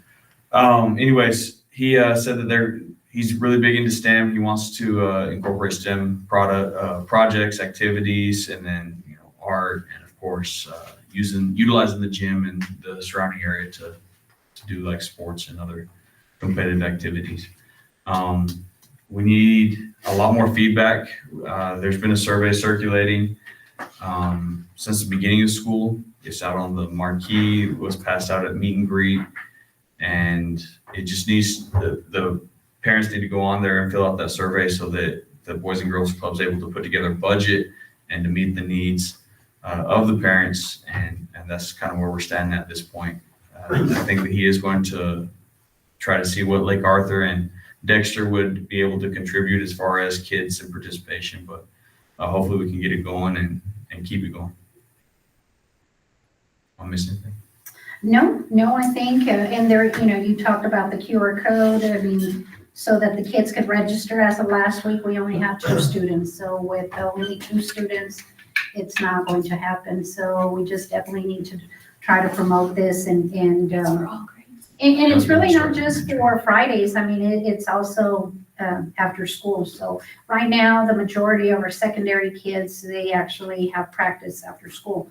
But, this could also help the elementary kids. So I'm hoping that, they can actually bring this and they're going to target elementary grades to start and then expand from there. It depends on the problem. You'll have a person here, I guess, or come down to. Yes, run it. correct. Probably more than one because, so he did a presentation here at the elementary the day that we had the parent meeting open house. And, I invited him to come over here and he talked about what he plans on doing. And he talked about helping the kids with homework, doing STEM activities, athletic activities. So he really discussed a lot of activities that he plans on doing. So, and I'm pretty sure that he was the CEO. So, I'm sure he would plan a lot of what he wants to do. Tori, I mean, I don't know, have you talked to him? The plan is that they'll have one of their people come in and help train and get somebody from our community, or if they can't find somebody from our community, then they'll provide the person. First, they gotta get people. Yes. Kids that want to go. Yeah. How many kids do they need enrolled? I think their goal is 30. And then the cost is based on income. He said that he has got families that make $120,000 still going to their community centers and also for free. So he said that he doesn't believe that it's going to be a large group of people that would have to pay, but there might be some that have to. But I think it was $15 an hour or $15 a day. So I can't remember. There was cost. The costs were on the flyer as well. So I mean, I just feel like a lot of our kids don't have a place to go to, and to provide them a place that's going to provide activities and they're not just sitting on devices at home. And they're safe. We definitely need to push for that. And they're safe and they have food. They'll provide meals. So they'll get a snack and a meal on the Friday that they're there, and then they'll get a snack on the after school days too. Is For that free. on this campus or is it the community? It's at the community center, yeah. So we'd have to find transportation to get the kids from the school to the community center at that point. Yeah. There's our 15 passenger bus. Use that van. 2 trips. The daily. Okay. So that's, that's the planning. So we actually this year we got a grant. It's called the out of school grant for $30,000. And basically what it is, it's to be able to provide activities for the kids. So we are offering guitar lessons. And so we're just, very excited. This will be after school. I believe we already have like 10 kids that are, they have already registered. We opened it up for students in grades 4th through 6th grade, but didn't have enough. So then now we have it open for 3rd through 6th grade. This will take place twice per week on Tuesdays and Thursdays, starting next week on the 26th. And that would be here. We will be using the band room. And so we already have the instructor. He has already, he did his background check. I mean, everything, he's ready to go. I thought you were getting a mariachi thing today. I saw him. He came to tune the See him? guitars. You should have, I saw him coming He to your office. serenaded me. I thought you were getting serenaded. That's exactly what I thought. No. Put him over here, I was super So he confused. actually came today and he came to tune up all the guitars. And then he had his own guitar and he went into central office and he took it out. He says, well, can I sing a song? And I'm like, sure. Then I called Raquel and Carmen. I said, you ladies get over here. I don't want to do them by myself. And then, but no, they were listening, but. Who's the instructor? His name is Valdemar Nieto. And he is from Dexter. And actually, I heard it on the radio that he is offering private classes in Dexter. And he knows how to play. And so he came today and he tuned all the guitars. He asked me if I could purchase him some guitar tuners. So, so that the kids can learn how to tune the guitars. We do have the guitars, so we bought those guitars probably like 6 or 7 years ago. And some of them work. He said there's about, out of the 25, 15 of them are still in good condition. And then, so he's ready to go. Miss Parra will be helping him for probably a month or so. And, because he's not, he has done a lot of classes, but mostly for adults, not for kids. And we just need somebody there helping him to get him started, and then he should be okay. Again, we already checked his background, so he's ready to go. And then after that, with this same grant, Ms. Parra will be doing 2 days a week. She will be doing tutoring, and then 2 days a week, she will do folklore classes.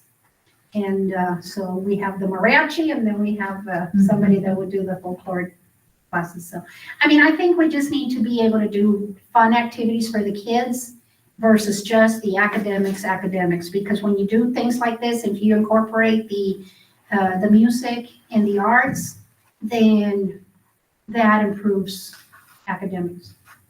So we're hoping that this works out pretty good. So the plan is to start next week. Okay, and next item is, and I will send this to you guys, but I think you also got the email from Joe Guillen today. So the NMSBA regional meeting is September 22nd, and this will be in Carlsbad. So that's, again, it's scheduled. It is a Monday, September the 22nd. And all board members who attend will be receiving 3 hours of leadership development credit. The hours that you received on Friday, I already submitted those, so hopefully, everything will go through, and that would be 2 hours. So, please let me know, and I would like to, if you would like to attend so that I can register you. We do have the option to ride together, if that's what you decide to do. We can take my vehicle, or you may drive your own vehicle, or you can request a district vehicle as well. The meeting starts at 5:30 p.m. and there will be a dinner, $20 per person. You don't have to pay for that. Just let me know if you would like to attend, and I will register you.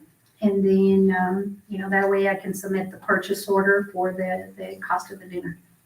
I would love for everybody to attend, and let me know if I can sign you up.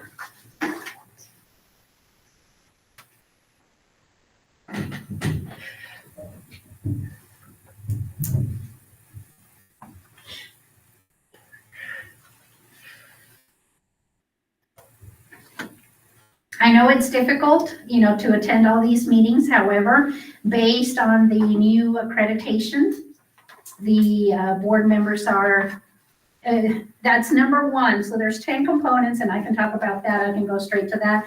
There's 10 components of the new accreditation. So now all of the schools in New Mexico are being accredited. So there's a new accreditation code, the 6.19.4 in MAC, and actually what they're doing, it's all the schools have to be accredited, and it establishes annual accreditation decisions based on programs compliance. And so, for example, there's a total of 10 components that we will be accredited. So one of them is, number one, it's board training requirements. So we need to ensure that the school leaders are educated about the work of education, and attending the any kind of meetings. Okay, number 2, it's financial audits. So we need to make sure that those are required annually and any findings are reviewed closely by the Accounting and Auditing Bureau. The budget, that's number 3. The budgets, they must be approved by the Board of School Districts and charter schools with documentation of parent involvement. And, we do pretty good with that, so that shouldn't be a problem. And then, of course, they are linked to the district education plans, the school plans developed at each site. Let's see. We are required to budget as much expenditure on special education, at-risk programs, gifted education, and students generate for revenue in the statewide distribution. Let's see, another one, it's student information system. So now we are required to make sure that we are providing, and this is based, on NOVA. So it takes everybody, that's all the teachers, Daniel that does the NOVA. So, like the reporting, it's not going to be just Daniel, it's everybody, it's the special education staff, it is the bilingual staff, migrant, everybody has to enter their students and make sure, like, for example, the IEPs that are done in a timely manner. So everything is, PED is looking at everything. And so we have to make sure that for the 40th day count, all of this data is entered into the system correctly. But of course, we can't wait until the 40th day, everything has to be done, like starting now. And then there is, after the 40th day, we have 10 days that PED provides to make sure that we have all of our data in. And then basically what they'll say, it's okay, you're ready to go. We will take a snapshot and, they validate us. And then they do it again for the 80th, they do it again for the 120th. And it's a lot of work, but with this accreditation, it's really nothing that we have not been doing. And basically, they're just looking at making sure that we are in compliance and we are turning in things on a timely manner. Each school district, number 5, and district test coordinators, we need to make sure that the assessments are, for example, if we have, let's say, a standardized test, we need to make sure that every single student, takes the assessment. So basically, it's just, evaluating the program and making sure. So a lot of it has to do with accountability and making sure that it's administered correctly and all of these results are in the system. Okay, we have to report graduation rates and number 6, it's Safety and Healthy Schools Bureau. So this year we are up to complete our safety plan. It has to be completed by December the 1st. And I've been attending those meetings, so we just need to make sure that everything is in place. If I don't submit it by December the 1st, then we get dinged. And then, so college and career readiness. So this will be, Mr. Parker is helping with this and making sure that our students we are complying with what the law requires, including next step plans. And this is for students in grades 8 through 12. And Tara does the next step plans. And we just need to make sure that we have everything in place and, on time. And then for special education and gifted and the dyslexic. So this year we have to, and we've been doing this for quite a while now, all of the first graders, they need to be tested for dyslexia. And then all those scores, they need to be entered into the system. So we have timelines to be able to do all of this. Also, all of the 3rd grade students, they have to be tested for, it's a pre-screener for gifted. And I guess what this state wants us to do is to be able to identify more gifted students. Also, beginning in this year, 25-26, the counselors will also be included in like school schedules with students in the schools assigned to them. and, just reporting their counselor caseloads. Everything is, just, we're being held accountable, let's put it that way. The last one is tribal education. So we really doesn't apply to us here unless we have, this is really, these schools will work with the staff from the Indian Education Division to make sure that the students from the Pueblos, tribes, and nations have adequate education planning processes and performances. So basically what this accreditation is that we need to make sure we plan accordingly. We need to have a process in place, and our performance need to be reported. So we need to have those outcomes. So that will be part of the accreditation. I will be talking to the admin team. We did receive this year an accreditation status, which, okay, this is, for example, this is the elementary. And I will send you, I didn't send you copies of this, but I will send you so that way you can see them. So this is for the elementary, and we got it for each of the schools. And it says, "Dear Superintendent, this letter serves as documentation that the state accreditation status of Hagerman Elementary School of Hagerman is approved by the New Mexico Public Education Department for the 25-26 school year. The Secretary of Public Education conveys updated accreditation status upon all public schools annually pursuant to," and then they have the INMAC code 6.19.4, accreditation procedures, and the provisions of public schools code. This accreditation status is based on evidence provided to the Department of Education during the 24-25 school year. So for questions, please refer to the, there's a number here, and it came from the secretary. So again, this was for 24-25. We are now into the 25-26. So for example, board trainings, we met standards. And financial audits, we met standards.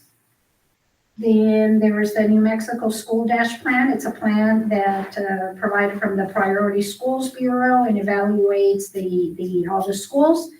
That one, it says here partially evident. And I've been talking to the principals, that way we can make sure that we meet the standards. The education plan, so that's something that I have to provide, and what it does, it's like, what are we going to do for the bilingual students? What are we going to do for the special ed kids, etc.? That one was approved. Let's see, then there's others like school level expenditures, submitted on time and approved, school enrollment, partially out of compliance. And so again, we just need to make sure that these, the SIS, the Information Technology Division, what they do is they evaluate the data validation, and here it says partially out of compliance, so we need to, apparently this is something that all of the schools, because I attended a meeting last week and everybody, they were pretty upset about it, because apparently they didn't have the data when these reports came out. They still didn't have all the data, so it's not that we're not in compliance, it was just the data was not there. School accountability, sufficient participation in graduation validation, we met. Attendance improvement plan. This one here, this was another one, the same as the school enrollment, and that was partially out of compliance. We actually created an attendance plan, but again, this one here is just kind of like an example of what will be coming this coming year. Okay, and then the school safety plan, it says not applicable because last year we didn't have to do it. And then there's class loads and class sizes. So, we need to make sure we are in compliance. If we have way too many students in one classroom, then we need to make sure that we have waivers for that teacher, which that's not the case here. Let's see, special education caseloads not collected, gifted caseloads not collected. And they give you the proficiency for your math rate. For the elementary was 41.4, mathematics 32, language arts proficiency, we have 52.7. And then attendance rate for the elementary was actually really good, 92.6. And then they give you an index score, which is 45.1.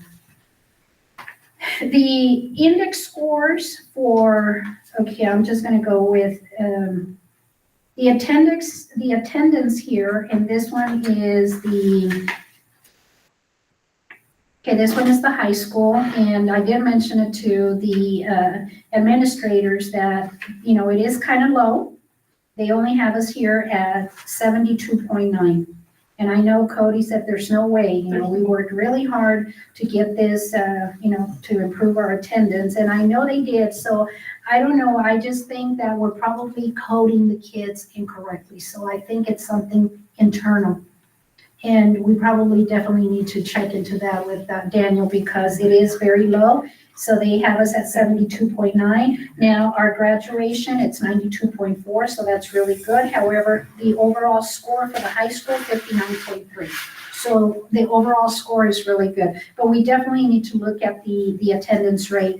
Although this is just like preliminary, in the future, if we don't look at it, it could affect us. So then the middle school, this is the middle school, and okay, graduation does not apply. The attendance rate for the middle school, 85.5, and the index score, 62. Language arts proficiency rate, 80.4. That was extremely high.